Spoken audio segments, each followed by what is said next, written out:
Olá, querido estudante, eu sou o professor Douglas Gomes e agora nós vamos estudar o campo magnético gerado por corrente elétrica. Tem interesse nesse assunto? Deixa o seu joinha. Quer mais vídeos como esse? Se inscreve no canal e ativa as notificações para saber quando tem vídeo novo. Quer aprender física comigo num curso feito especialmente para você?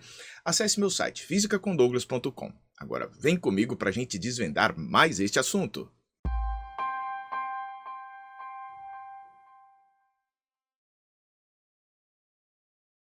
Suponha que estejamos no local onde a influência do campo magnético gerado pelo planeta Terra seja desprezível.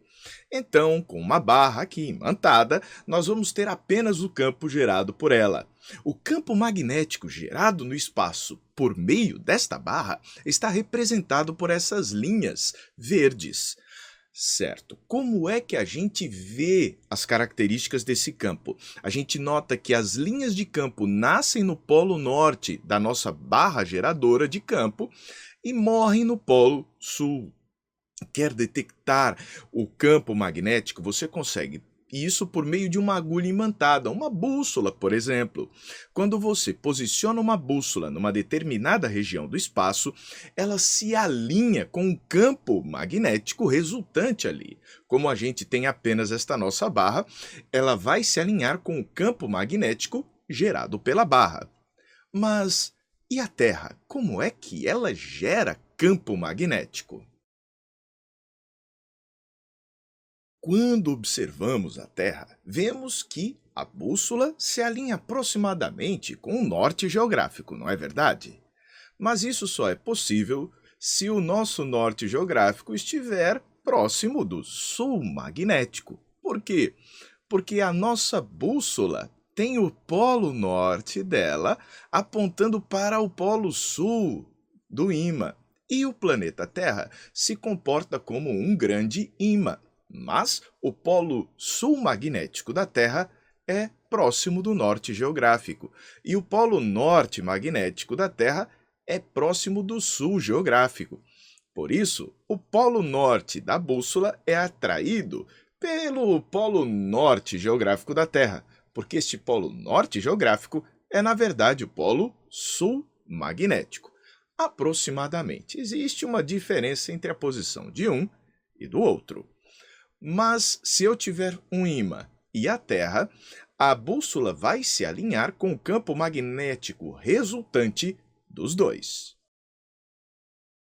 Neste exemplo, você observa o campo magnético terrestre nesta direção, o campo magnético gerado pelo ímã nesta outra direção. Para encontrar o campo magnético resultante, você usa a soma de vetores. E se a gente colocar uma bússola aqui, ela vai se alinhar com o campo magnético resultante. Se o ímã é capaz de desviar a bússola, será que mais alguma outra coisa também é? Ørsted verificou experimentalmente que correntes elétricas são capazes de desviar bússolas. E se isso é possível, é porque as correntes elétricas geram campo magnético. Biot-Savart e Ampere, e depois James Clerk Maxwell, elaboraram as equações que regem o comportamento do campo magnético gerado por correntes elétricas. Agora, nós vamos ver qual o módulo, a direção e o sentido do campo magnético gerado em algumas situações especiais. Não vou trazer aqui neste vídeo a matemática, mas em um outro vídeo eu apresento a matemática para você que envolve cálculo e operações vetoriais um pouco mais complexas. Por enquanto, vamos entender a intensidade, a direção e o sentido em alguns casos específicos. Vem comigo.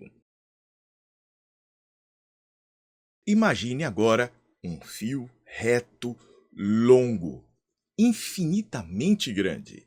Ah, Douglas, eu nunca vou ter um fio infinito. O que é infinito depende do referencial. Se você tiver um fio de 1 metro para analisar a distâncias de poucos centímetros, você pode considerar este fio de 1 metro infinitamente grande.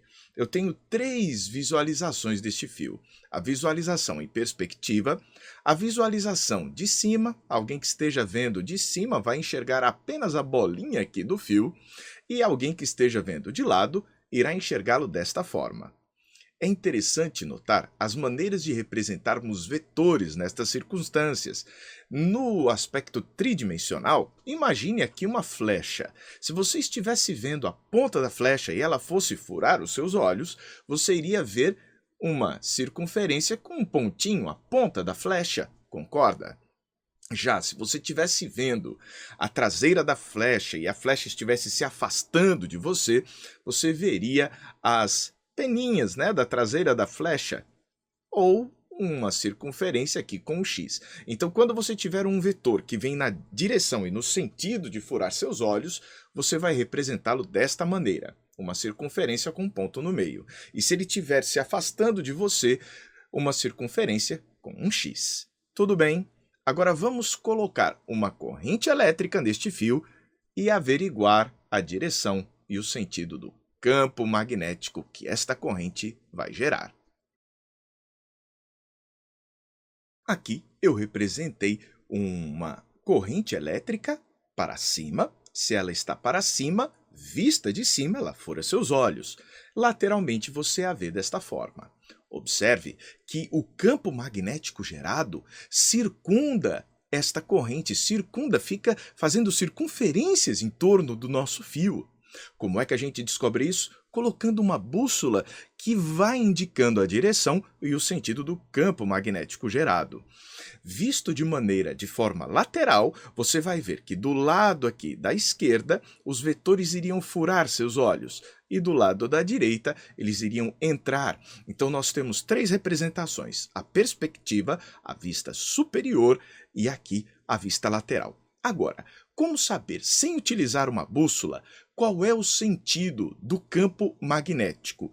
Existe uma regra que a gente usa chamada regra da mão direita envolvente.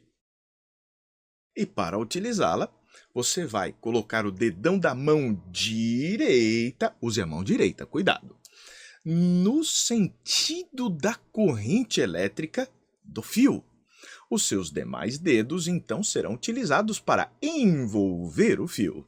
Da mesma forma que os dedinhos envolvem o fio, o campo magnético o irá envolver. Mas qual a intensidade deste campo magnético? Vamos representar o vetor campo magnético pela letra B. O vetor campo magnético é tangente à linha de campo magnético. E sua intensidade, neste caso, onde a gente tem a corrente em um fio reto e infinito, bem grande, vai ser dado módulo de B igual a μ0 I sobre 2πr. Douglas, o que é este μ0? É uma propriedade chamada permeabilidade magnética do meio. E aqui, a permeabilidade magnética do vácuo, do espaço livre, é igual a 4π vezes 10 a menos 7 Tesla metro por ampere. Douglas, o I é o quê? É a corrente. O R é a distância do ponto considerado à reta do fio. Observe também que o campo magnético tem uma unidade de medida chamada Tesla. Daí o Tesla que aparece aqui. Utilize o valor de R em metros e o valor da corrente em amperes para que fique homogeneamente correta as dimensões, né, na sua equação. Vamos para a próxima. No caso de agora, nós vamos entortar o fio e fazê-lo ficar da forma circular. Então, o campo magnético agora é gerado por uma espira circular, ou melhor, pela corrente elétrica presente numa espira circular.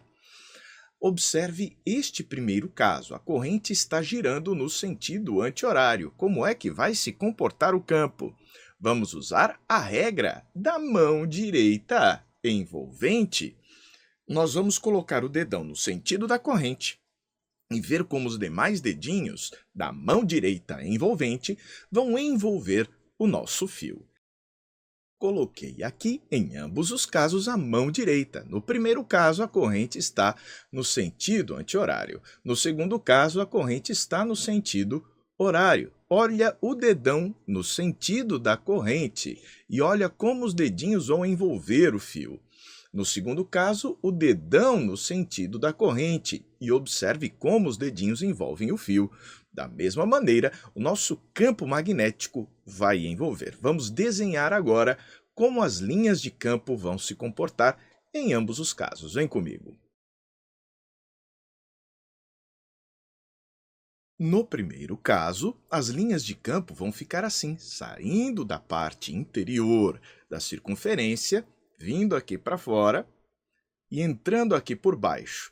Então, vai sair de cima e entrar por baixo. Opa, isso está me lembrando um ímã. Você se lembra do caso do ímã, que ele tinha um polo norte de onde saíam as linhas e um polo sul para onde elas entravam? Olha essa ideia.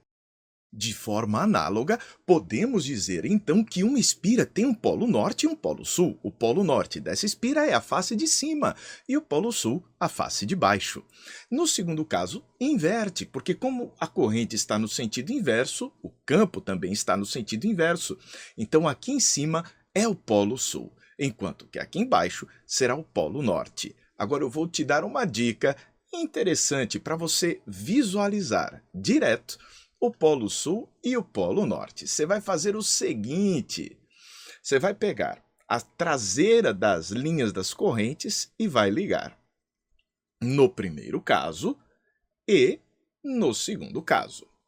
No primeiro caso, você consegue escrever a palavra norte. Olha a letra N. No segundo caso, você consegue escrever a palavra sul. Olha aqui a letra S, vista meio de lado. Você dá uma inclinada na cabeça e consegue enxergar o sul. Bom, agora que nós já sabemos como é que isso vai acontecer, isso daqui é o princípio do eletroímã. A gente criou, por meio de corrente elétrica, ímãs com polo norte e sul. Mas qual a intensidade do campo magnético gerado? Nós temos como calcular o campo magnético gerado no centro da espira circular. A intensidade do campo no centro da espira circular de raio R percorrida por uma corrente I é igual a μ0I sobre 2R, duas vezes o raio. Vamos agora a um caso interessante. E se ao invés de eu dar uma volta só, eu ficasse dando algumas voltas com o fio?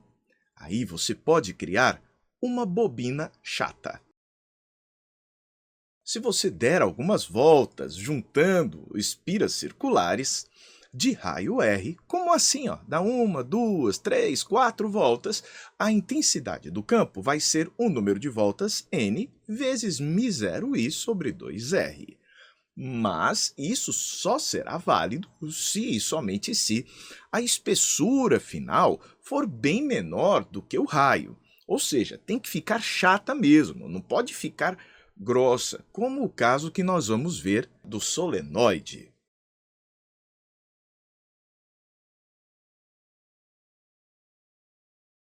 Observe a diferença entre a bobina chata e um solenoide. O solenoide ele é bem mais extenso. Aqui, no caso dele, o raio é desprezível em relação a esta distância L, ou seja, R é muito menor do que L. De tal forma que no interior deste solenoide, o campo magnético é aproximadamente uniforme. E o valor dele aqui dentro é μ0I vezes N, que é a quantidade de voltas que são dadas, dividido por L. Com isso, nós vimos todos os campos magnéticos gerados. Vamos revisar e encontrar as semelhanças e as diferenças em cada caso. Vem comigo. Observe que em todos os casos, a intensidade do campo é proporcional à permissividade elétrica e à corrente. Então vejam μ0I, μ0I, μ0I em todas as expressões que a gente apresentou. Por outro lado, a intensidade do campo é inversamente proporcional a alguma distância, a algum comprimento. No primeiro caso, o nosso comprimento é o comprimento da distância aqui entre o ponto onde o campo está sendo gerado e o fio por onde passa essa corrente. Está aqui o Rzinho.